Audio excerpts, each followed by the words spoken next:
Cartoons Cut. Rehana और रवि की शादी के वक्त रवि के पास कुछ नहीं था।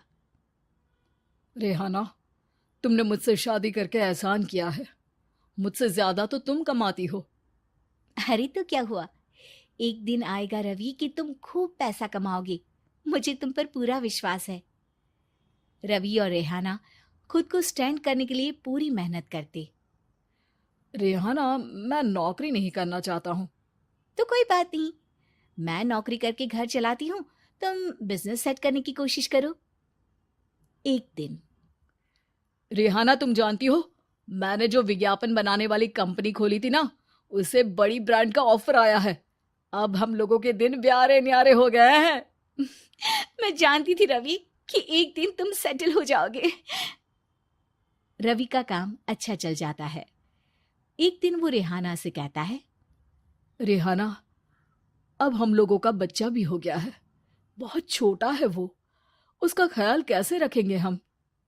कैसे क्या, मैं गांव से माँ को लेकर आ जाती हूँ। नौकरी से हाफ डे ले लिया करूंगी। अभी तो वो छोटा है, स्कूल जाने तक मैं मैनेज कर लूंगी। देखो रेहाना, मैं अब अच्छा कमा रहा हूँ। तुमको नौकरी करके परेशान होने की कोई जरूरत नहीं है। अरे कैसी बात कर रहे हैं, मैं अपनी लगी लगाई नौकरी कैसे छोड़ दूं? और मैंने तो सुना है हम लोगों को कुछ ही महीनों में सरकारी नौकरी मिल जाएगी। सरकारी नौकरी में कितना कमा लोगी? उतने में तो मैं ड्राइवर रख लूंगा। रेहाना को रवि की बात का थोड़ा बुरा तो लगता है। कम से कम मेरी नौकरी की इतनी बेइज्जती मत करो। भूल गए, इसी नौकरी के बदौलत तुमने अपना बिजनेस खड़ा किया है। अरे वो तो मैं किसी के भरोसे भी कर लेता। देखो, अपने बच्चे को संभालो, घर का काम करो। अब बाहर जाती तुम अच्छी नहीं लगती हो। रेहाना रवि के कहने पर नौकरी तो छोड़ देती है, लेकिन अब बड़े से घर में उसकी कीमत किसी नौकर से कम नहीं होती। एक दिन रवि का दोस्त आता है। भाभी, हम लोग तो आपको तब से जानते हैं जब से आप लोग शादी होकर इस शहर में आए थे। आपकी बदौलत ही सारा बिजनेस खड़ा हुआ है।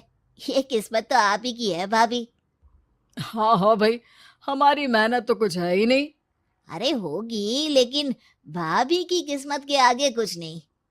दोस्त वहां से चला जाता है, लेकिन रवि का गुस्सा सातवें आसमान में होता है। देखा कैसे बोल रहा था? अरे बिल्कुल अच्छा आदमी नहीं है ये। कैसी बात कर रहे हैं आप? प्रशांत भैया तो बहुत अच्छे इंसान है रवि। कैसे उन्होंने हमारे मुश्किल वक्त में हमारा साथ दिया था। अरे था पैसा तो साथ दिया, नहीं तो कौन पूछता है? रवि का व्यवहार पैसा आते ही अलग हो गया। वो बंदे को बंदा नहीं समझता। घमंड से घिरे रवि ने तो एक दिन हद ही कर दी। रेहाना, मैं अब तुम्हारे साथ नहीं रह सकता हूँ। क्या क्या बकवास कर रहे हो रवि? क्या कहना चाहते हो? और क्यों नहीं रह सकते तुम मेरे साथ? देखो, मुझे कोई और पसंद है और उसने साथ रहने पर बस यही शर्त रखी है कि मुझे तुम्हें तलाक देना होगा। रेहाना, जो कि एक स्वावलंबी महिला थी, उसने बिना देर किए रवि को कह दिया, कोई इश्यू नहीं, मुझे पैकिंग में 4 दिन का वक्त लगेगा, लेकिन तब तक मैं तुम्हारे साथ नहीं रहूंगी। 4 दिन के लिए तुम कहीं और शिफ्ट हो जाओ, मैं घर से निकलूंगी तो बता दूंगी। रवि घर छोड़कर चला जाता है। रेहाना को दुख होता है, वो रोती है, लेकिन व्यवहार से स्ट्रांग रेहाना को पति के वापस आने का और उसे सबक सिखाने का पूरा भरोसा था। फिर एक दिन, अरे शुशिका, कब शादी करोगे तुम मुझसे? यार मैंने तो सोचा था तुम शादी से पहले मुझे विदेश लेकर जाओगे, महंगी कार दिलाओगे। अरे सब दिला दूंगा, लेकिन पहले मुझसे शादी तो कर लो। हाँ हाँ, क्यों नहीं। मैं कुछ दिनों के लिए अपने मम्मी पापा के पास जा रही हूँ और लोगों से अपनी शादी की बात करूंगी।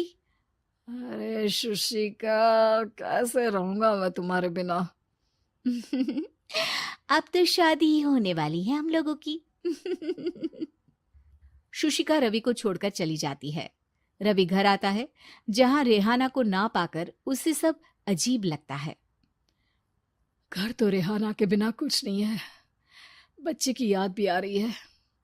चलो एक वीडियो कॉल कर लेता हूँ।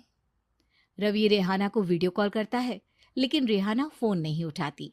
रात को सोते वक्त मन कर रहा है मुन्ने को गले लगा लूं। चलो कोई ना, शुशिका से शादी के बाद मेरे और भी बच्चे होंगे। अगले दिन रवि ऑफिस जाता है, जहां टीना खड़ी होती है। सर, आपने अपने नए ऐड के लिए मॉडल की रिक्वायरमेंट डाली थी ना, मैं उसी के लिए आई हूँ। रवि टीना को देखकर खुश हो जाता है। अब शादी हो गई है तुम्हारी? नहीं सर, बस अच्छा सा हैंडसम और अमीर लड़का देख रहे हैं मेरे मम्मी पापा। रवि के दिमाग से तो टीना को देखकर शुशिका का ख्याल भी खत्म हो जाता है। अरे यार, ये लड़की मिल जाए कितनी सुंदर है। शुशिका तो इसके आगे कुछ नहीं है। अब क्या तुम्हें ऐसा नहीं लगता कि मुझसे मिलकर तुम्हारी ये खोज खत्म हो गई है? आप तो 2 बच्चों की पापा लग रहे हैं। अरे नहीं नहीं, मेरी शादी तो हुई थी, लेकिन बीवी को किसी और से प्यार था, मुझे छोड़कर चली गई। खैर, टीना की दोस्ती रवि से हो जाती है, लेकिन 1 महीने बाद शुशिका रवि के पास वापस आती है। मेरे मम्मी पापा तुमसे मिलना चाहते हैं, लेकिन उन लोगों को ये मत बताना कि तुम पहले से शादीशुदा हो, और हाँ, शादी से पहले अपनी सारी प्रॉपर्टी तुमको मेरे नाम करनी होगी।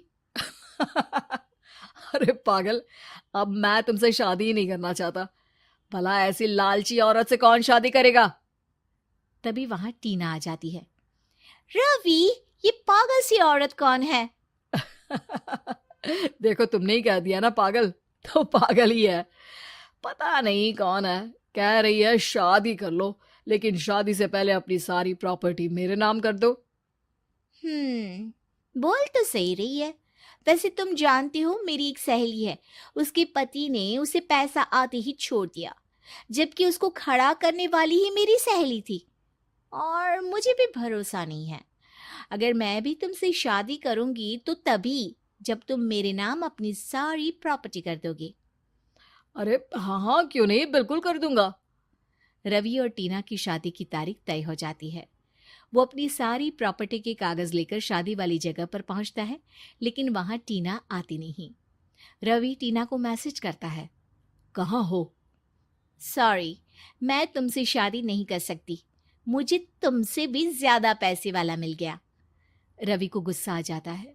वो गुस्से से सारा डेकोरेशन तोड़ रहा होता है कि वहां रेहाना आ जाती है। सर, क्या हो गया? क्या डेकोरेशन पसंद नहीं आई आपको? तुम यहाँ क्या कर रही हो? मैं यहाँ की डेकोरेटर हूँ। क्या आपको पसंद नहीं आई यहाँ की सजावट? रवि दौड़कर रेहाना के गले लग जाता है। मुझे माफ कर दो रेहाना। रवि रेहाना के गले लग जाता है और रेहाना टीना को थैंक्स का मैसेज करती है।